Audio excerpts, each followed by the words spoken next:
அஸ்ஸலாமு அலைக்கும். Hi friends, எல்லோரும் எப்படி இருக்கீங்க? அல்ஹம்துலில்லாஹ் நாங்கள் எல்லாருமே நல்லா இருக்கோம். ஸோ இன்றைக்கி நம்ம சேனலில் லீவ் போடாமல் எப்பவும் போல் சாட்டர்டே லாங் வீடியோ வந்தாச்சு. போன வாரம் ஊருக்கு போயிட்டேன், அதனால தான் வீடியோ போட முடியல. ஸோ இன்றைக்கான விலாக் எப்படி இருக்க போகுதுன்னு பார்த்திங்கன்னா, ஸ்பெஷலாக எந்த ரெசிபி எதுவுமே எடுக்கலை. எப்படி போகுதோ அதை அப்படியே எடுத்திருக்கேன். கொஞ்சம் டிஃப்ரெண்ட்டாகவும் இருக்கும் உங்களுக்கு வீடியோ.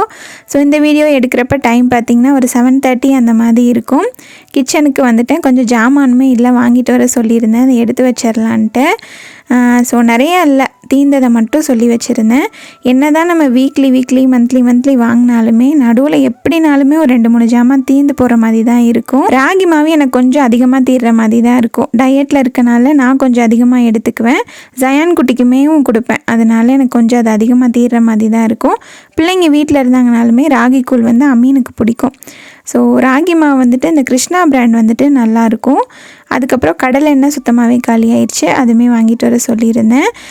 இந்த எண்ணெய் ஊற்றி வைக்கிற அந்த ஆயில் டிஸ்பென்சர் இருக்குது இல்லையா, அது நம்ம இந்த ஊர் கிளைமேட்டுக்கு வாஷ் பண்ணோம் அப்படின்னா 1 வாரம் ஆயிடுது காய்கிறதுக்கு. அதனால் என்ன பண்ணுவேன்னா, வெளியே மட்டும் நல்லா விளக்கிட்டு ஒரு காட்டன் கிளாத் வச்சு தொடச்சிட்டு அதுக்கப்புறம் எண்ணெய் ஊற்றி வச்சோம் அப்படின்னா பளிச்சுன்னு இருக்கும்.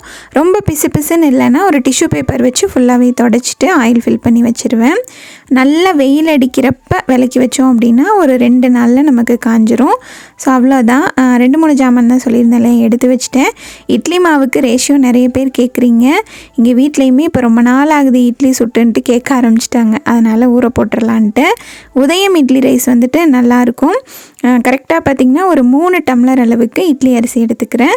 நீங்கள் 4 டம்ளர் வேணா கூட எடுத்துக்கலாம். நான் 3 டம்ளர் இட்லி அரிசி, 1 டம்ளர் பச்சரிசி, இந்த ரேஷியோவில் தான் எடுத்துக்கிறேன். அப்போ மொத்தமாக 4 டம்ளர் அளவுக்கு அரிசி வந்துடுது இல்லையா, அதே டம்ளரில் 1 டம்ளர் அளவுக்கு உளுந்து எடுத்துக்கோங்க. 4:1 ரேஷியோ இது நமக்கு கரெக்டாக இருக்கும். 1 டேபிள் ஸ்பூன் அளவுக்கு வெந்தயம் எடுத்துக்கலாம். உளுந்து நைட்டே ஊற போடக்கூடாது, காலையில் தான் போடணும் அப்படின்ற மாதிரி சொல்லுவீங்க. இந்த ஊர் கிளைமேட்டுக்கு புளிச்சு போகிறது அந்த மாதிரி எதுவுமே ஆகாது. அதுவும் இப்போ பனி பார்த்திங்கன்னா பயங்கரமாக இருக்குது. நைட்டு ஊற போட்டேன் அப்படின்னா தான் காலையில் ஆட்டுறதுக்கு எனக்கு கரெக்டாக இருக்கும். இந்த மாதிரி ஊற போட்டே பழகிட்டேன். இது வரைக்கும் எனக்கு அந்த மாதிரி எந்த ஒரு பிரச்சனையும் வந்ததில்லை. ஏன்னா இந்த ஊர் கிளைமேட்னாலையா என்னன்னு தெரில, எப்போவுமே நைட்டு ஊற போட்டுட்டு காலையில் ஆட்டிடுவேன். ஸோ அவ்வளோதான், ஊற வச்சுட்டு எல்லாத்தையும் எடுத்து வச்சிட்டேன்.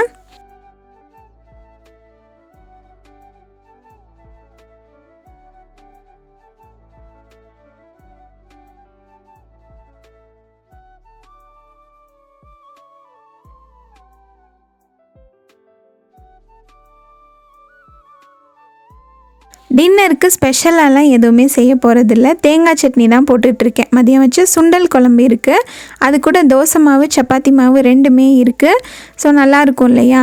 எப்பவும் போல் தான் தேங்காய், வேர்க்கடலை, பொட்டுக்கடலை, வெள்ளைப்பூடு, காரத்துக்கு தகுந்த மாதிரி பச்சை மிளகா, ஒரு சின்ன துண்டு இஞ்சி, உப்பு, இது கூடவே கொஞ்சமாக மல்லி இலை, சின்ன வெங்காயம், கொஞ்சமாக கருவேப்பிலை போட்டு அரைச்சிங்கன்னா அந்த சட்னியுமே நல்லாயிருக்கும். ஸோ அவ்வளோதான். இன்றைக்கி விலாக் எப்படி இருக்குது அப்படின்னு சொல்லிட்டு மறக்காமல் சொல்லுங்கள். ஏன்னா எப்படியாவது ஏதாவது ஒரு ரெசிபி ஸ்பெஷலாக ஷேர் பண்ணிடுவேன். இன்றைக்கி அதெல்லாம் எதுவுமே வேணாம், எப்படி போகுதோ அதை எடுப்போம் அப்படின்ட்டு தான் எடுத்திருக்கேன். ஸோ எப்படி இருக்குது அப்படின்னு சொல்லிட்டு மறக்காமல் கமெண்ட் பண்ணுங்கள். சட்னி போடுறப்பே குழம்பையுமே சூடு பண்ணுறதுக்காக வச்சு விட்டுட்டேன், தோசை ஊற்றிடலாம் அப்படின்ட்டு. இப்போ இங்கே குளிர் பார்த்திங்கன்னா ரொம்ப பயங்கரமாக இருக்குது. இனி அடுத்த மாதம்லாம் தாங்கவே முடியாது. குளிர் அப்படின்றத விட பனி பயங்கரமாக இருக்கும். ஸோ எல்லாமே நல்லா சூடாக சாப்பிட்டோம் அப்படின்னா தான் நல்லாயிருக்கும். தோசையுமே நல்லா சூப்பராக ரெடி ஆயிடுச்சு. ஸோ அவ்வளோதான், நைட்டு வேலை இப்படி தான் முடிஞ்சிச்சு. சரி, காலையில் பிள்ளைங்களுக்கு ராஜ்மா போட்டு புலாவ் மாதிரி பண்ணலாம் அப்படின்ட்டு ஊற வச்சுட்டு தூங்கினேன். அங்கே தான் இருக்குது ஒரு ட்விஸ்டேவும். என்றைக்கு நம்ம பிளான் பண்ணிவிட்டு தூங்குறோமோ அன்றைக்கி தான் இந்த மாதிரி தான் நடக்கும். ஸோ என்ன நடந்துச்சு என்ன அப்படின்னு சொல்லிட்டு அப்படியே வீடியோ கண்டினியூவாக பார்த்துட்டே இருங்க. 2 சட்டி வச்சுட்டேன், தோசை ஊற்றுறதுக்கு 2 சட்டி வச்சிட்டோம் அப்படின்னா டக்குன்னு ஊற்றுற மாதிரி இருக்கும். ஏன்னா தோசைனா எல்லாருக்குமே நம்ம வீட்டில் ரொம்ப பிடிக்கும். ஸோ அவ்வளோதான், இன்றைக்கி நைட்டு இப்படி தான் போச்சு. ஸோ நெக்ஸ்ட் டே காலையில் எப்படி போகுது அப்படின்னு சொல்லிட்டு அப்படியே பார்த்துட்டே இருங்க.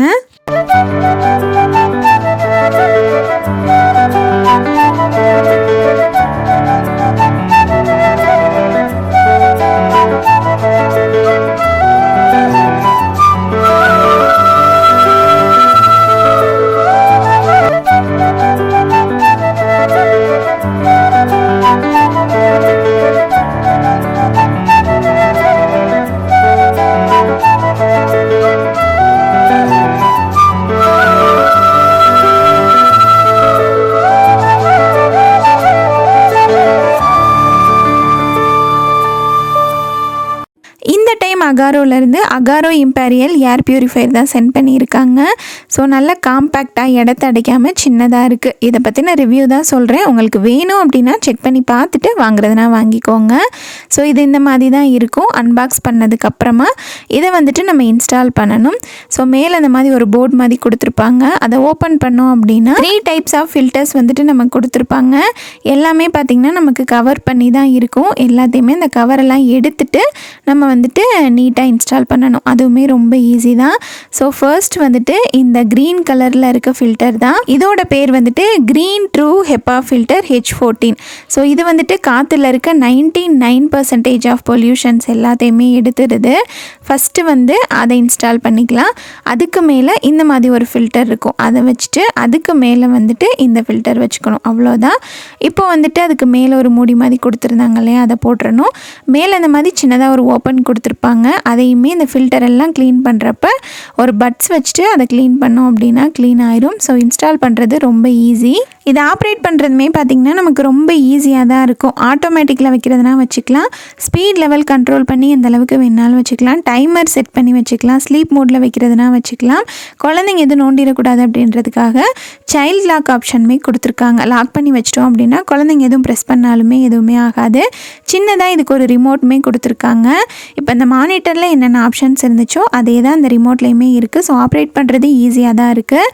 இதுக்கு பேக் சைடு பார்த்திங்கன்னா இந்த மாதிரி தான் இருக்கும். நம்ம இதை ஆன் பண்ணி விட்டதுமே அந்த ரெட் கலர் லைட் எரியுது அப்படின்னா நம்ம எந்த ரூமில் வச்சுருக்கோமோ அந்த ரூமில் ஏர் வந்து ரொம்ப பொல்யூஷனாக இருக்குன்னு அர்த்தம்.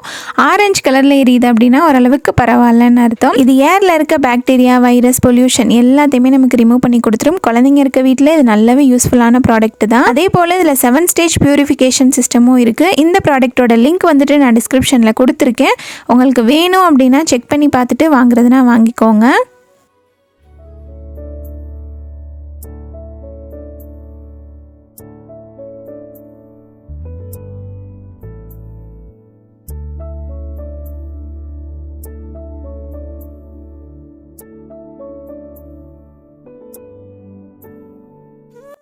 ஸோ வீடியோ வந்துட்டு அப்படியே நெக்ஸ்ட் டே மார்னிங்லேருந்து கண்டினியூ ஆகுது. பயங்கரமாக பனி அடிக்குதுன்னு சொல்லியிருந்தேன் இல்லையா, எந்திரிக்கவே முடிகிறதில்ல காலையில். அந்தளவுக்கு பனி ரொம்பவே கொடூரமாக இருக்குது. இனி டிசம்பர் மாதம்லாம் பார்த்திங்கன்னா ரொம்ப மோசமாக இருக்கும். ஸோ காலையில் எந்திரிச்சு நம்ம தொழுதாலுமே திரும்ப கொஞ்சம் நேரம் தூங்குற மாதிரி தான் இருக்குது. உட்காரலாம் முடியல, அந்தளவுக்கு ரொம்பவே குளிர் ஜாஸ்தி தான். ஸோ எப்போவுமே காலையில் நான் அட்லீஸ்ட் ஒரு 2 செம்பு தண்ணியாவது குடிச்சிருவேன். இப்போ தொழுகிறதுக்கு எந்திரிக்கிறேன்னு வச்சுக்கோங்களேன், அப்போது ஒரு செம்பு குடிச்சிருவேன். அதுக்கப்புறம் திரும்ப நம்ம படுத்துட்டு எந்திரிக்கிறோம் அப்படின்னா திரும்ப ஒரு செம்பு குடிச்சிருவேன். ஸோ தண்ணி எந்த அளவுக்கு குடிக்கிறோமோ அந்த அளவுக்கு நல்லது தான். ராஜ்மா ஊற போட்டிருந்தேன் இல்லையா, ஸோ அதில் தான் புலாவ் மாதிரி பண்ணலாம் அப்படின்ட்டு நினச்சிருந்தேன். அம்மா வந்து சாப்பாடு காலையிலேயே நல்லா சுட சுட கொடுத்து விட்டாங்க. ரொம்ப நல்லதாக போச்சுடா அப்படின்ற மாதிரி தான் இருந்துச்சு. ஸோ இன்றைக்கி வீடியோவில் வந்துட்டு எந்த ஒரு ஸ்பெஷல் ரெசிபியுமே இல்லை, எதுவுமே நீங்கள் செஞ்சு பார்க்குற மாதிரி. ஸோ இந்த வீடியோ எப்படி இருக்குதுன்னு நான் ஃபஸ்ட்டே சொன்ன மாதிரி சொல்லுங்கள். ஏன்னா மேக்ஸிமம் ஏதாவது ஒரு ரெசிபியாவது ஷேர் பண்ணிடுவேன். இன்றைக்கி அது கூட இல்லை. அம்மா வந்துட்டு சீரக சம்பா அரிசியில் வந்துட்டு வெஜிடபிள் பிரியாணி, அதுக்கப்புறம் சிக்கன் 65, புதினா சட்னி கொடுத்து விட்டுருந்தாங்க. காலையில் இப்படி கொடுத்து விட்டால் யாருக்கு தான் வேலை செய்ய தோணும் சொல்லுங்கள். ஸோ நல்லதாக போச்சுன்ட்டு அதையே அமீனுக்கு பேக் பண்ணிட்டேன். அக்மலுக்கு திரும்பியுமே கொஞ்சம் ஃபீவர் வர மாதிரி இருந்துச்சு, அதனால் அனுப்பலை. கிளைமேட் ஒரு வேளை மாறுறனாலையா என்னன்னு தெரியல, அடிக்கடி இப்போ வந்துட்டு அவனுக்கு ஃபீவர் வந்துட்டே தான் இருக்குது. ஸோ அமீனுக்கு மட்டும்தான் டக்குன்னு பேக் பண்ணிவிட்டு அந்த சாப்பாடையும் கொஞ்சம் சாப்பாடு புதினா சட்னி வச்சு கொடுத்துட்டேன் பிரேக்ஃபாஸ்ட்டுக்கு.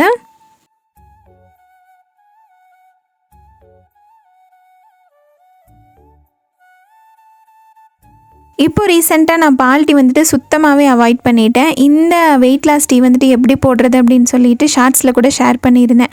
ஒன்றும் இல்லை, ஒரு பெரிய டம்ளர் தண்ணி எடுத்துக்கோங்க, 2 பீஸ் கிராம்பு, கொஞ்சமாக பட்டை, கொஞ்சோண்டு இஞ்சி தட்டி போட்டுட்டு அதை ஒரு 5 மினிட்ஸ் நல்லா கொதிக்க விட்டுட்டு கொஞ்சமாக ஒரு பிஞ்ச் மட்டும் டீ தூள் போட்டு திரும்ப ஒரு 2 மினிட்ஸ் நல்லா கொதிக்க வச்சுட்டு அதை அப்படியே நல்லா வடிகட்டிட்டு கொஞ்சமாக சுகர் ஃப்ரீ இல்லைன்னா தேன் ஊற்றி மிக்ஸ் பண்ணிவிட்டு குடிக்க போகிறதுக்கு முன்னாடி கொஞ்சம் லெமன் ஜூஸ் போட்டு குடித்தோம் அப்படின்னா டேஸ்ட் வந்துட்டு நல்லாயிருக்கும். சுகர் ஃப்ரீ வேணாம் அப்படின்னா நீங்கள் வந்துட்டு வெறும் டீயை அப்படியே குடிக்க முடியும்னா கூட குடிக்கலாம். இந்த பெல்லி ஃபேட் குறைக்கிறதுக்கு இது வந்துட்டு கொஞ்சம் நல்லாவே ஹெல்ப்ஃபுல்லாக இருக்கும்.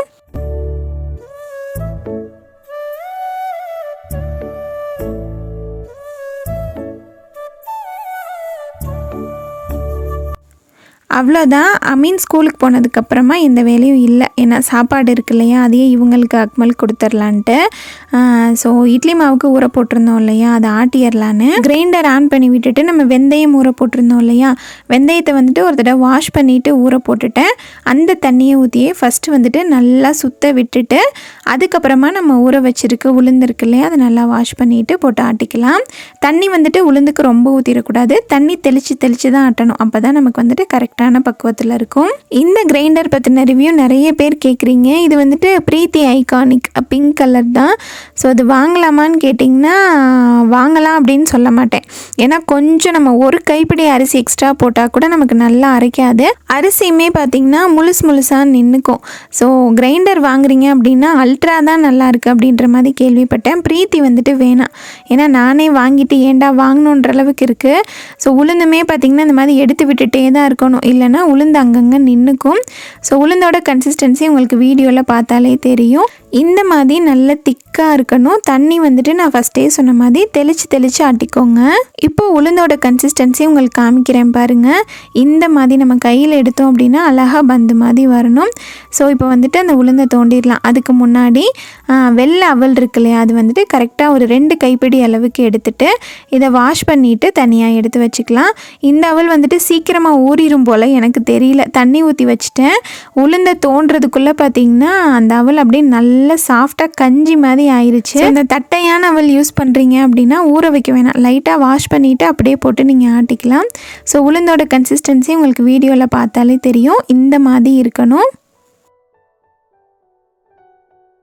உளுந்தை வலிச்சிட்டு அப்படியே பார்த்திங்கன்னா நம்ம ஊற வச்சுருக்க அவலையுமே போட்டு விட்டுட்டு அவல் நல்லா ஒரு சுற்றுனதுக்கப்புறமா நம்ம ஊற வச்சுருக்க அரிசி இருக்குல்லையே, அதையுமே வாஷ் பண்ணிவிட்டு போட்டு விட்டுட்டு கூடவே கல்லுப்பு போட்டுக்கலாம். நம்ம வந்து இட்லிக்கு தான் ஆட்டுறோம் இல்லையா, மாவு வந்துட்டு ரொம்ப தண்ணியாக போயிடக்கூடாது. அதனால் தண்ணி பார்த்து அளவாக ஊற்றிட்டு கல்லுப்பு போட்டுட்டு மூடி போட்டு விட்டுடலாம். ஸோ இது வந்துட்டு நமக்கு ரொம்ப மையாலாம் அரைச்சிடக்கூடாது, கொஞ்சம் கொரப்பாக இந்த ரவையாக இருக்குதுன்னு சொல்லுவாங்க இல்லையா, அந்த கன்சிஸ்டன்சியில் அரைச்சோம் அப்படின்னா தான் இட்லி வந்துட்டு நமக்கு நல்லா சூப்பராக வரும். ஸோ இப்போ நான் வீடியோவில் காமிச்சிருக்கேன் பாருங்கள், அந்த மாதிரி. அவ்வளோதான். இப்போ வந்துட்டு நமக்கு அரிசியுமே நல்லா ஆட்டிருச்சு.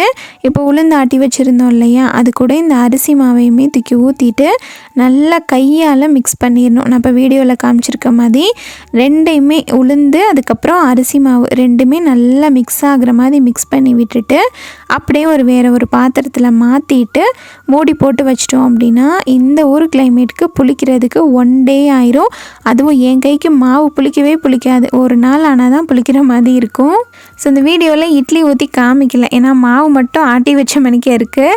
அடுத்து வர மினி விலாகில் இந்த மாவில் இட்லி ஊற்றிட்டு எப்படி இருக்குது அப்படின்னு சொல்லிட்டு காமிக்கிறேன். அந்த மினி விலாக் போட்டுட்டேன் அப்படின்னா இந்த வீடியோ டிஸ்கிரிப்ஷனில் அதோட லிங்க்கை கொடுக்குறேன், செக் பண்ணி பார்த்துக்கோங்க. ஸோ இந்த வீடியோ இதோட முடியுது. இந்த வீடியோ பிடிச்சிருந்தால் கண்டிப்பாக லைக் பண்ணுங்கள். உங்களோட தாட்ஸ் எதுவாக இருந்தாலும் கமெண்ட்டில் என்னோட மறக்காமல் ஷேர் பண்ணிக்கோங்க. இனி நம்ம சேனலில் எப்போயும் போல் மினி விலாக்ஸ் லாங் வீடியோ எல்லாமே வரும். இன்ஷால்லா துவா செய்யுங்க. ஸோ அடுத்த வாரம் இதே மாதிரி ஒரு இன்ட்ரெஸ்டிங்கான வீடியோவோட உங்களை மீட் பண்ணுறேன். Thank you so much. அஸ்ஸலாமு அலைக்கும்.